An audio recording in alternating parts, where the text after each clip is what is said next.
Now, we've spoken then, obviously, for the whole of the first part of Five Live Boxing about how well the sport is doing in the UK. But in the US, the retirement of Floyd Mayweather has left a bit of a vacuum in terms of household names. So, Mike, you've been talking to one of Mayweather's first trainers about the state of the sport in America. Yes, and looking back to the 1996 Olympics, 20 years ago now, when the United States team, which included the likes of Floyd Mayweather, Antonio Tarver, Fernando Vargas, David Reed, won 6 medals, one of them gold and 5 bronzes. But since then, there's been a steady decline in American amateur boxing. 4 years later at the Olympics in Sydney, they won 4 medals. Then on to Athens in 2004, they won only 2 medals. So it's a sliding scale. You get to 2008 and the only medal won by the American team was a bronze medal for Deontay Wilder in the heavyweight division, and then on to London 2012 when they won no medal at all. So it has been this steady decline. Al Mitchell was the head coach of that Olympic team back in 1996, which included so many of those great names headed by Floyd Mayweather. He nurtured David Reed, who was the only one of them to win a gold medal on that occasion, to a world title as a professional. And then Al Mitchell was employed as a technical advisor to the American team at London 2012.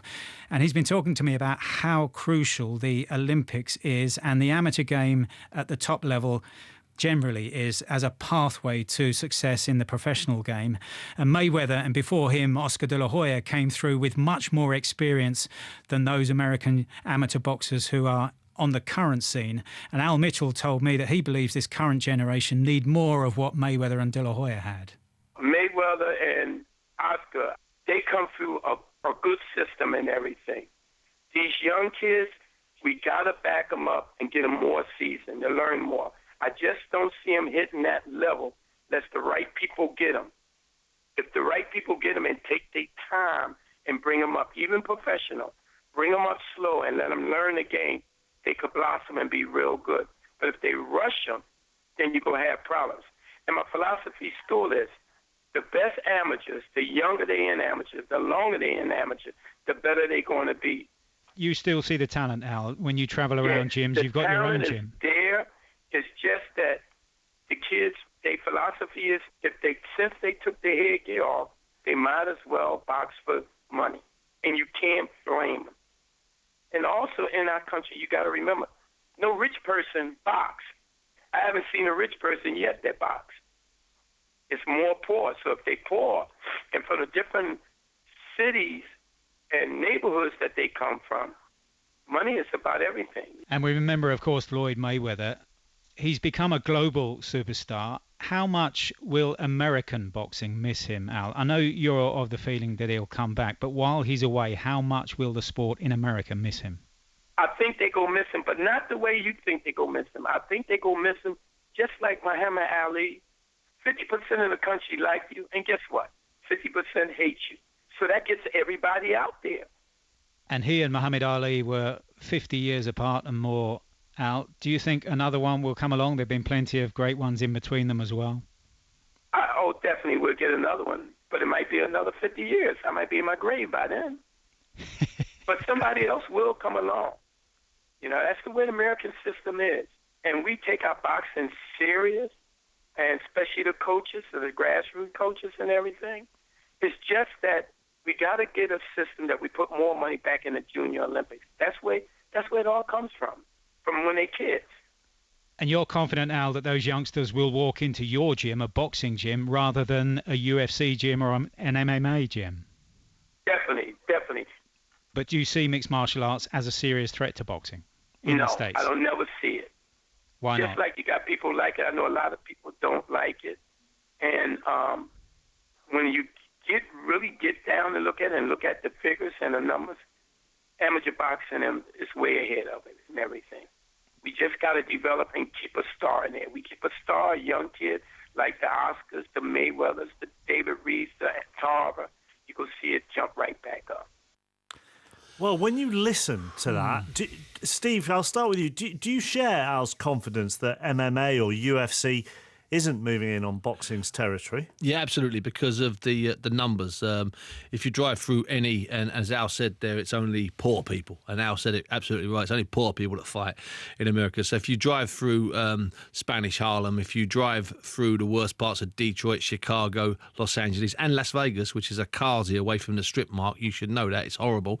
If you drive through those areas, you don't see mixed martial arts gyms. You see boxing gyms inside boys and girls clubs. You see boxing gyms inside the Police Athletic League clubs. You don't see the MMA gyms. If suddenly 10,000 or 5,000 MMA gyms could be dropped into the cities, then there might be a threat, but there's not. The mixed martial arts business, which of course UFC is the famous brand leader, and it's only a promotion at UFC. They've got a lovely, fantastic, very lucrative business, but they're not starting up schemes to get in 11 and 12 and 13-year-olds. If they did, they might threaten boxing in 10 or 15 years. I'm more concerned. But do you not think they are threatening boxing with their coverage and with their product? I'm not necessarily talking about junior level. Mark, but their product's fantastic. A UFC show, you go to the UFC in Manchester at the MEN, you go to the UFC at the O2. It's a fantastic 3.5 hour, 4 hour experience. It's fantastic. It's absolutely brilliant. But then you've got to wait 7 months for the next one. In the meantime, in Britain especially, there might be 150 pro shows in that meantime. Yeah. And that's their problem. So their product is brilliant. Every single person that leaves a UFC show leaves with a carrier bag full of baseball caps, full of T-shirts, full of programs, full of books, full of DVDs. Do you know what I've never seen? And I'm getting on a little bit these days. That's why I forgot what year it was. I've never seen, in all my years of going to boxing, one promoter in this country sell a T-shirt or a hat.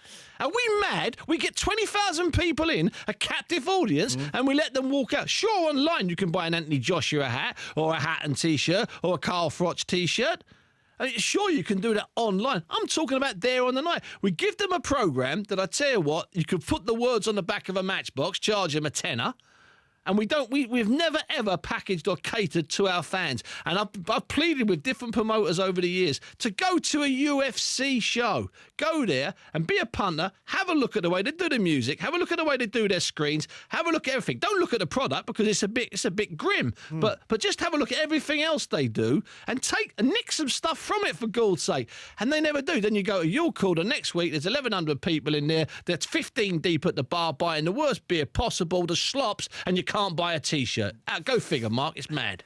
I mean, how do you view it, Mike? Because, and this is no barometer, but I would argue the last 6 months when I've got in a taxi or talked to people in a pub and they find out what you do and whatever, more of them have probably mentioned a Conor McGregor or a Ronda Rousey to me than they have boxers.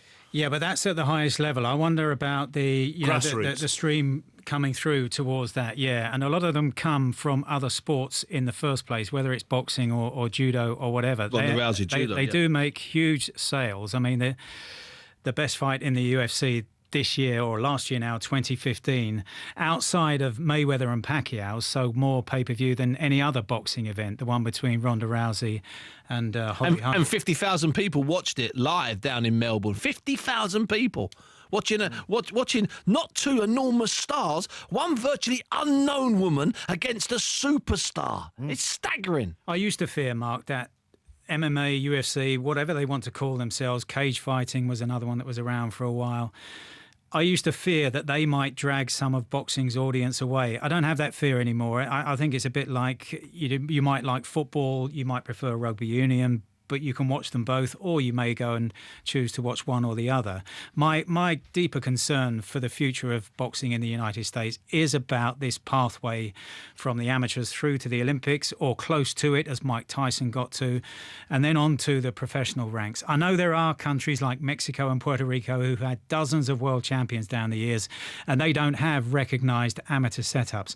But in the United States, it has been the traditional way to make your way through since the Second World War. And I really have concerns that pathway is no longer there for all sorts of reasons. It's not just an American issue. It's about how the amateur sport is being governed as a whole. But I do have fears. When you look at the results and that sliding scale of success or failure, whichever way you look at it, no medals at all at London 2012. You know, when Steve and I were around boxing and coaching and involved in amateur clubs in South East London, if you stood opposite somebody in an American vest, that struck absolute fear into your soul. But that's not the same anymore. Mike Costello, our boxing correspondent, and Steve Bunce on 5 Live Boxing.